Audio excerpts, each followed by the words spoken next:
share mo yan.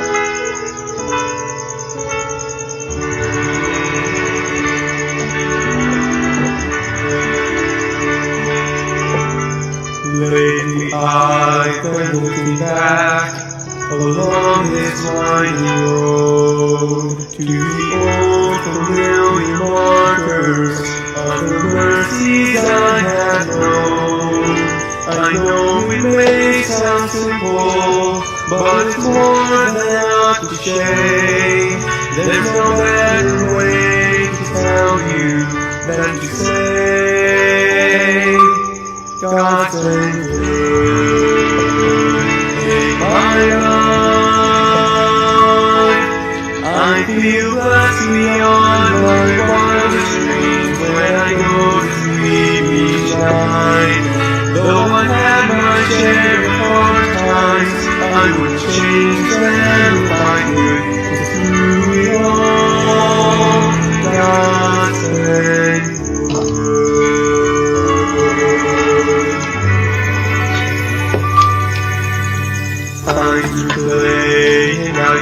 Magandang gabi po sa ating lahat. Muli tayong magkakaroon ng daily words of encouragement sa gabing ito. Kahit medyo late na po ay tuloy pa rin po natin. At I believe na we can watch this even in replay. At makakakita pa rin po tayo ng words of encouragement from the Word of God. Tayo po ay manalangin. Dakilang Diyos, salamat po sa pagkakataong ito na muli kami mag-aaral ng salita. Tulungan niyo kami at maunawaan namin ito, Panginoon, na mayroon po kayong matutunan from your word at makakita muli ng words of encouragement at prinsipyo mula sa inyong salita. Ito po, salamat din po sa pag-ingat sa maghapon. Sana tapos na prayer meeting ay pinupuri ka namin at pinapasalamatan. Ito po ang aking dalangin sa pangalan ng Panginoong Hesus. Amen. Ang ating text po ay dito sa Colossians chapter 3 verse 23. Ang sabi po ng Biblia, "And whatsoever you do, do it heartily as to the Lord and not unto men." Yan po ang pamagat ng ating pag-aaral sa gabing ito. Whatsoever you do, do it heartily. Tingnan po natin ang mga word meaning po dito sa original at salita, term, at saka yung meaning niya. Ang una po ay yung whatsoever. Ang ibig sabihin po niyan sa Greek ay past. Opo. Ang ibig sabihin po ay any. So whatsoever, any, or all, or whole, sa kabuuan. So sa lahat. Yan ang ibig sabihin po ng whatsoever dyan. So any, whole, and all. So ano man ang ginagawa mo, sabi ng Bible, I do it heartily. So yung first na do po dito, magkaiba po yung meaning ng do dyan.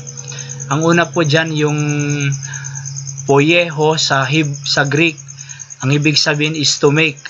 Opo, to make. Whatsoever you make. Okay? Whatsoever you are going to do. Or ano man ang gagawin mo to make. Alright?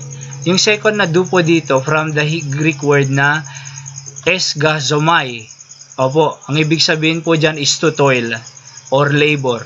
So iba po yung first na do saka yung second na do. Kasi ang sabi dyan is whatsoever you make.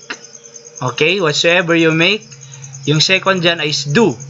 In other words po, toil or labor. Yun, pagpapagal. Merong pag-toil. Iba po yung yung simpleng work sa toil. Kasi yung toil ay meron pong bigat yan eh. Meron po yung talagang sakripisyo. Meron pong weight yan sa pagtatrabaho. O yung kasing work lang, pwedeng gawin lang. Oo, para at least may magawa. Pero yung toil, talagang pagpapagal po yan. Pagsasakripisyo, yung papawisan ka talaga, yung may bigat. Oo. So labor, di ba? Alam naman po natin yung labor parang sa nanay pag nanganganak, talagang magle-labor siya. It exert effort and energy. Ano po? Kaya nga sabi ng Biblia, ano man ang gagawin mo, whatsoever you do it heartily as to the Lord. Yung heartily po dito, from the Greek word na ek, tapos ex, very highly. And then, other meaning is heavenly. So, ano man ang ginagawa mo, ay very highly. Oo. So, kumbaga, sa ano na kumbaga sa kataasan na. So, yung the best na. Oo. Yung pinaka mataas na uri ng paggawa. Kaya nga binigyan din po tayo ng meaning na heavenly. So, yung makalangit, di ba, na gawain. So, ito pong una dito is, sabi ko dyan, the preceding verses are talking about the rules and role of each member of the family of a Christian home.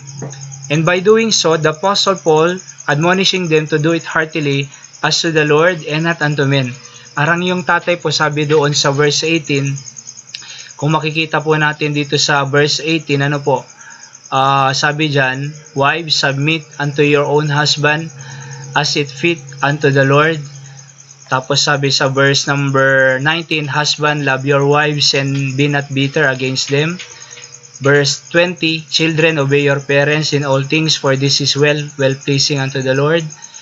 And then, yung 21, fathers, provoke not your children to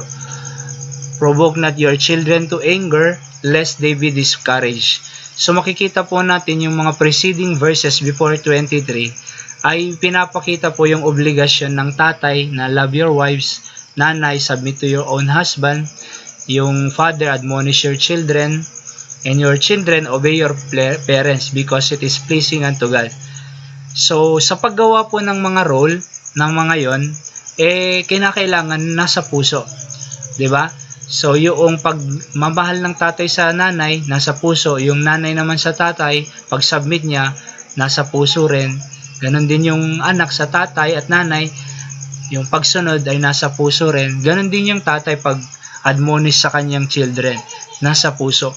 So, pag ginagawa lahat sa puso po yan, napakasaya po yan. 'Di ba?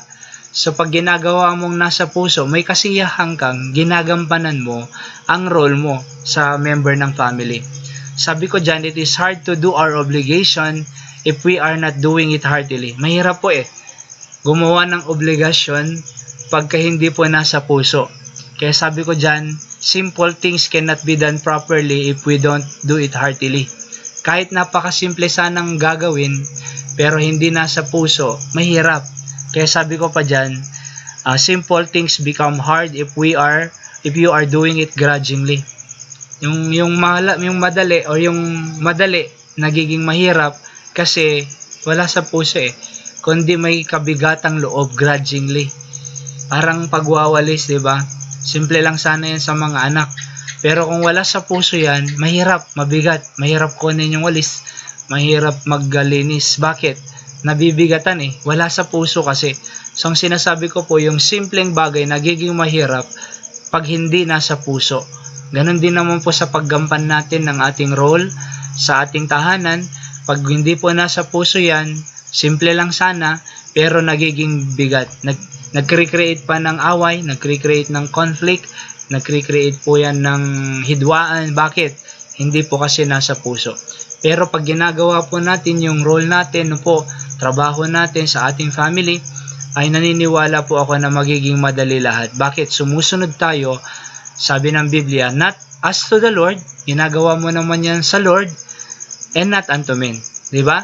Bakit minamahal ng tatay yung asawa niyang babae? Una, mahal niya ang Diyos. Oo. So, ginagawa niya yun para sa Panginoon, kaya dahil nagagawa niya yun sa Panginoon, gagawin niya rin sa asawa niyang babae. Bakit madali yung pag-submit ng wife sa kanyang husband? Kasi, ginagawa niya yun as to the Lord, not unto men. Hindi para primarily sa kanyang husband, kundi primarily para sa Panginoon. Kaya nga, nagsasubmit siya as to the Lord and not unto men. Kung nakapag-submit siya sa Diyos, makakapag-submit din siya sa kanyang husband, di ba? Ganon din naman yung anak. Children, obey your parents in the Lord. Sabi ng Bible, for this is right. So, unto the Lord. Oo. Pag ginawa niya sa Panginoon, ang pagsunod, siguradong magsusunod din po siya sa kanyang magulang. Ganon din naman yung parents, no? Pag sumusunod sa Diyos, i-admonish nila yung kanila anak. Kaya nga po, ang unang-una po, talagang as to the Lord. Sa Panginoon mo gawin, not unto men. Kasi pag ginagawa mo sa Diyos, talagang gagawin mo ang responsibility mo heartily. Bakit? Para sa Panginoon Oo. para sa Panginoon. So, gawin natin na pag-toil. Naniniwala po ako na walang maghihiwalay na mag-asawa pag they are do it heartily.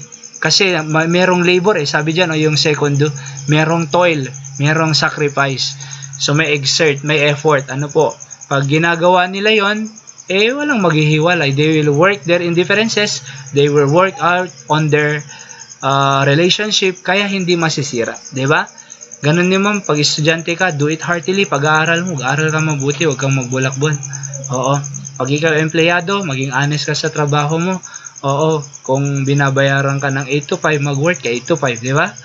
So, kumbaga, do it heartily, as to the Lord and not unto men. Lahat po ng mahirap, nagiging magaan kung ginagawa mo yung heartily. Pero, kung hindi mo ginagawa yan heartily, yung madali, nagiging mahirap. Di ba? Pero kung ginagawa mo heartily, kahit gaano ka hirap, nagiging madali kasi nasa puso mo ang paggawa. So, panghuli po na ating pag-aaralan na principles of the day, sabi ko dyan, if you do your obligation heartily, then you can do it correctly.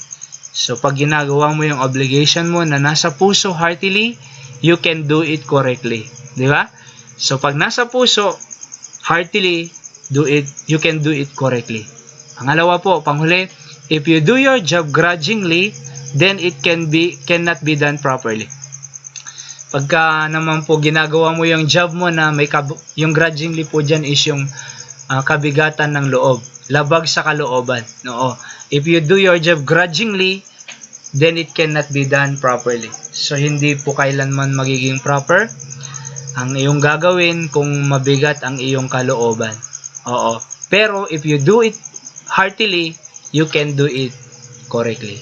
Tayo po ay manalangin. Dakilang Diyos, salamat po Panginoon sa aming napag-aralan sa gabing ito. Pagpalain niyo po sa aming buhay ang inyong salita, na manatili po ang inyong prinsipyo sa aming buhay. Help us to do our role in our family heartily, and even in our job, business, workplace, na lahat po ay nasa puso Panginoon, with toil, labor, sacrifices, effort Panginoon, upang sa ganon ay magampanan po namin ng maayos ang aming pong mga ginagawa sa pang-araw-araw. Salamat po, ito pong aking dalangin sa pangalan ng Panginoong Yesus.